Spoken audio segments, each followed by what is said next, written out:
Husband গেছিল গ্রামে, দেখেন গ্রাম থেকেই নিয়ে আসছে কি, এটাকে আমরা চাম ঘাস বলি, অনেকে খারকুন পাতা বলে। কতগুলো আনছে। এটাতে কিন্তু মাংসের হাড় দিয়ে রান্না করলে অনেক মজা লাগে। অনেকে ভর্তাও খায়। টাঙ্গাইলে দেখছিলাম ভর্তা খায়, কিন্তু আমরা কোনোদিন খাইনি।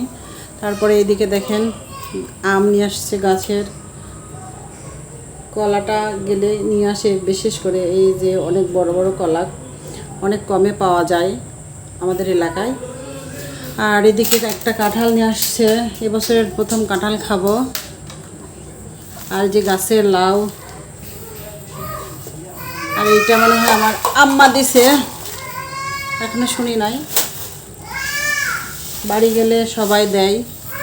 এই যে চিনি, এগুলো এক একটা কি, এগুলো সিম্পল হইলেও এক একটা ভালোবাসা, সবার ভালোবাসা, খুবই ভালো লাগে। আর গ্রামের সাধারণত এই তাজা তাজা জিনিসগুলো পেলেই সবচাইতে বেশি খুশি লাগে।